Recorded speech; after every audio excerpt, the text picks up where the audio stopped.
Hey peeps, welcome to Letters from Backstage, Chapter 2, Broadway Boot Camp. Before I start reading, I just want to thank you all. As my fellow neurotics, I'm sure you will understand, I went through all these machinations about who's going to want to hear this, nobody's going to want to listen, the videos are too long, it's self-indulgent, whatever.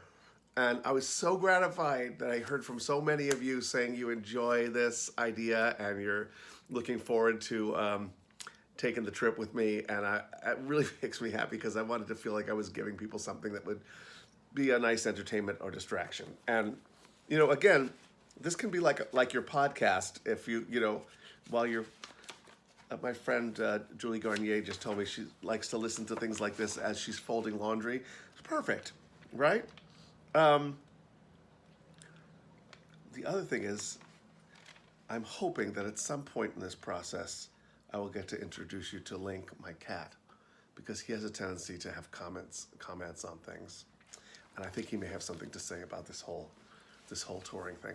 Um, anyway, thank you. Thanks for joining me. I'm delighted.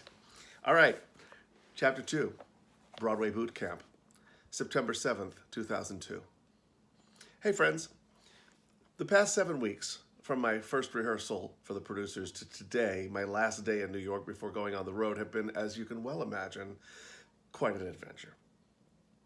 I expected to be able to bring you all up to date before now, but my brain has been too full and my body too tired to even think about putting it all into words. But now, as I pack my suitcases and prepare to embark on the tour for which we've been rehearsing, I have finally the time and the perspective to assess a bit.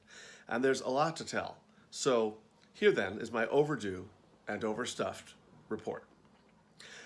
When I last wrote to you all, I was gazing at Manhattan from my window in New Jersey, unable to sleep from the excitement of being back home and the even greater excitement of being in the national tour of a Broadway show. I didn't know then that it'd be the last time I'd have any trouble sleeping at all. Back then, in the good old days before the craziness began, I was in a dreamy state of disbelief. But as of the first rehearsal, there was a sharp and immediate shift in my state of mind. Because suddenly, as with any show, there was work to do, lines and blocking and dance steps and harmonies to learn, lots of them, lots and lots of them. No time to be goofy and blissful. I was busy. So, while still excited, I found myself in a solid, clear, highly focused professional mode. The first thing that was markedly and refreshingly different from previous theater experiences was that here, every person in every department was on his gig, and I mean on it. Things were organized and scheduled and correct, down to the very last detail, thanks in large part to our superb stage manager, Rolt. If you know me, you know how I relish accuracy and efficiency, so naturally, I was his instant fan. We had information packets. We had rehearsal mock-ups of props and costumes. Everything happened on time, and everything had been carefully thought through in advance. At our first music rehearsal, I was amazed to find that the musical director had remembered our voices from the auditions and had already worked out who'd sing which parts. None of the usual hunting and pecking. Rather, now here in bar 126, where the baritone split into two parts, Michael, you're on the F, Patrick, you take the A flat. During the first week, the ensemble rehearsed without the leads so we could get a head start on the big numbers. I was shocked by how much dancing my track involved. Footnote. Track, musical theater term meaning the sequence of roles played by a single ensemble member during the performance. Since ensemble members often make several appearances within the same show, this term is used rather than part or role, which would indicate a single character. So it's a track. Keep coming back as different people. I was shocked by how much dancing my track involved. Dancing, folks. Real dancing. Turns. Jumps. Stuff with French names. Now, I'm 41 and not exactly in Olympic shape. Actors of my type, character actors, aren't usually asked to do a lot of dancing. In fact, most choreographers are pleasantly surprised if we have any sense of rhythm at all. But in a Susan Stroman show, everybody dances. Everybody. And since the show already had been done on Broadway, it was all set. It wasn't as if they were going to tailor steps to our abilities or lack thereof, so we did it. There were several moments when I remember thinking, well, clearly I'm going to be fired. I can't possibly do what they're showing me. P.S. Now I do those same steps at every run-through like it's nothing. I even have tap shoes. Tap shoes, ladies and gentlemen. More on that later. And I weigh 142 pounds. Okay, I'm lying about the last part. The folks in charge were friendly and warm, but there wasn't a moment wasted, and we worked very quickly. By the end of the first day, we had learned vocal parts and choreography for the first 2 numbers. By the end of the second day, we'd polished those numbers and added a few more. By the end of the third day, my thighs were on fire. My knees ached. The soles of my feet wept with every step on the way home as I wondered why anyone would want to go into this stupid business anyway. On Thursday, after singing and dancing all day, I stepped into New York's sweltering heat and walked to Penn Station, where I once again boarded a train for Baltimore to film yet another episode of The Wire. In Baltimore, I shot till 4:30 a.m., grabbed what could only be called a nap at the hotel there, then took the train back to New York, where I arrived just in time for the Friday morning rehearsal, and did the same thing the next night and twice the following week, getting myself very sick, but impressing everyone. Yeah, I was exhausted and sick, and every muscle ached, but still, I couldn't help feeling ridiculously cheerful. I mean, really, how do you complain? An HBO series and the national tour of Broadway's biggest hit? Boo fucking who? At the beginning of the second week, we had a huge meet and greet at the rehearsal studio. Anyone with even the remotest connection was invited. Mel Brooks was there, along with all the creators, producers, designers, the people who booked the tour, casting folks, assistants, the guy who hangs the posters, the lady who typed the script, the man who invented music, everybody who was anybody, and even some who weren't. Seated in folding chairs, we did a read-through of the show. There was lots of laughter and bagels and hugging. It was very exciting. Mel Brooks kissed me on the cheek like an uncle and said, "We didn't think you'd do this. You're so good." Mel Brooks, you understand. The Mel Brooks. Almost choked on my rugula. And then everyone left, and it was back to work. Susan Stroman, like most director choreographers, is very specific about movement. Scenes are blocked like dances, so there's a lot to learn. It's a very different way of working from what most of us are used to. Normally, for example, we'd be directed to enter when you hear this cue line. But here it was broken down into the precise syllables of the cue line and the specific foot on which you land as you enter. I guess by now we'd all figured out that the goal was for us to do exactly what was done by the original Broadway cast, down to gestures and line readings. And to be very honest, that was tough. I lost my place. And to be very honest, that was tough for most of us, because sometimes what's funny on one person falls flat when someone else attempts it. Thankfully, Ms. Stroman and her expert team are really good at explaining the ideas behind the gestures, so we don't feel quite so robotic, and that is a blessing. They're also very encouraging. They seem sincerely pleased with this cast. Still, week 3 was the one during which each of us, privately and unbeknownst to each other, went secretly psycho. As we tried our best to give the production team exactly what they wanted, all our worst stuff started to haunt us. We got paranoid and neurotic and insecure and generally mental. As for yours truly, I got it in my mind that I'd said the wrong thing to everyone and asked too many questions, and now as a result, no one could stand me. Rational, right? I learned later, to my great relief, that I wasn't the only one. As fellow cast members confessed privately, "Man, last week I thought they were thinking they made a big mistake hiring me." Really, it was just exhaustion.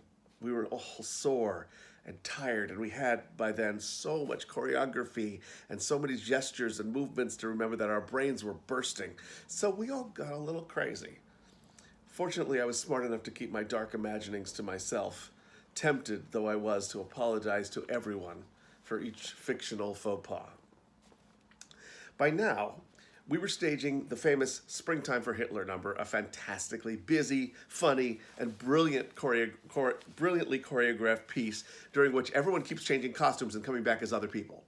The associate choreographer jumped from dancer to dancer, demonstrating each one's individual steps and then leaving him to practice as he moved on to the next one. "Okay," he said when he got to me, "and it's hop, shuffle, ball, change, step, step." I turned white as a sheet. Tap dancing? "Yes, Michael, this is tap dancing. So, hop, shuffle, I don't tap," I confessed sheepishly. "I'm sorry, you never asked at the audition."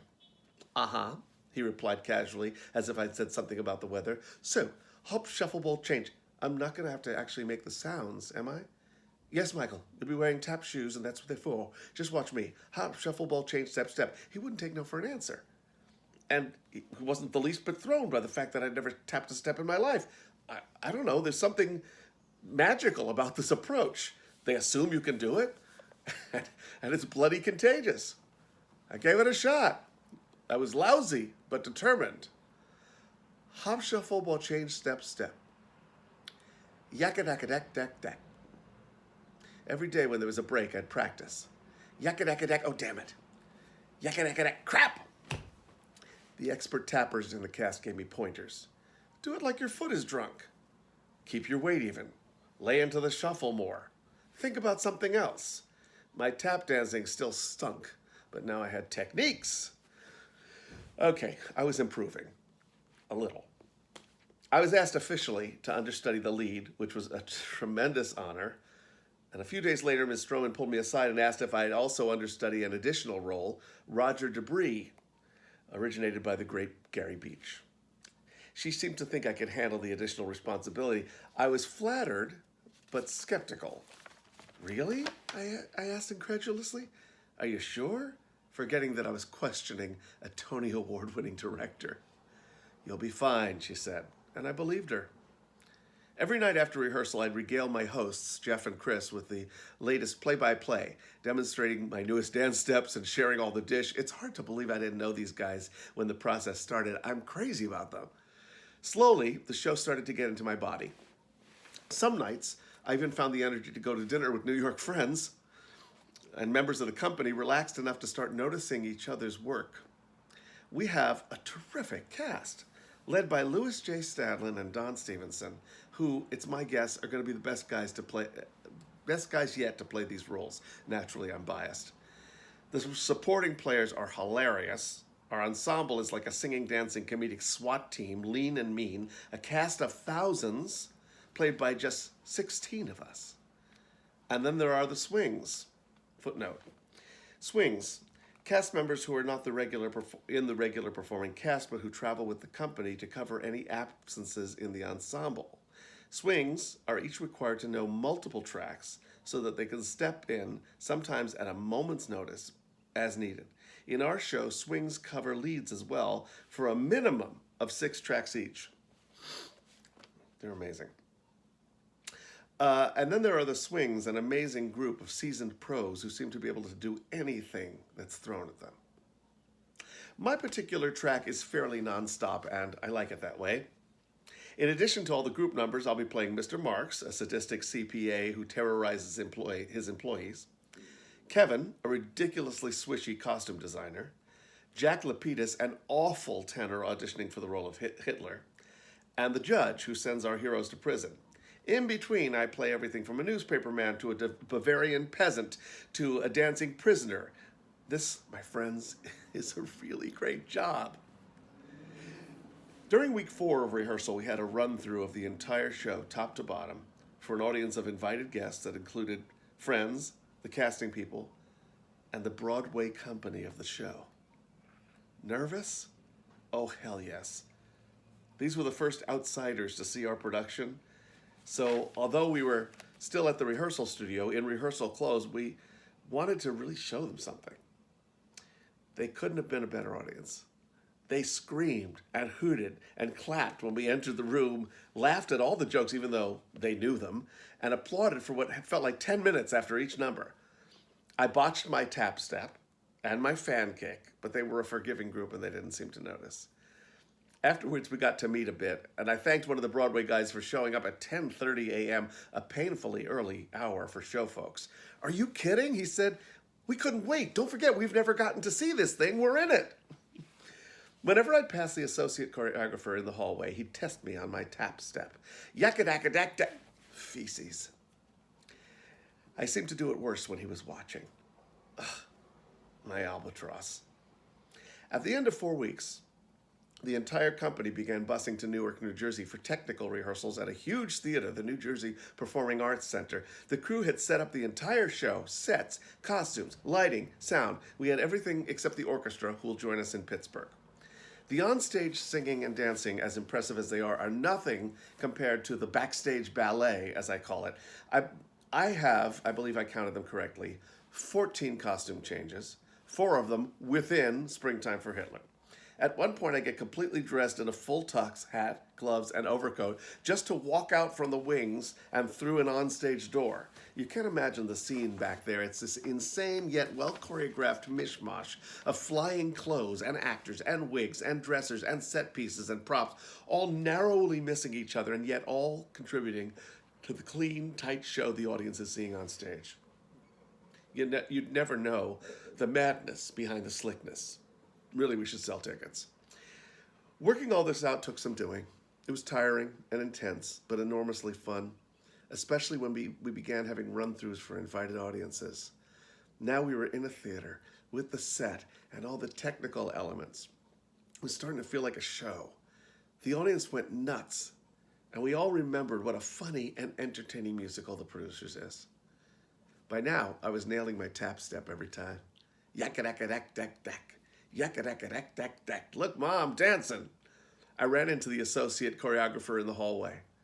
I knew he'd noticed, and that a big compliment was coming my way.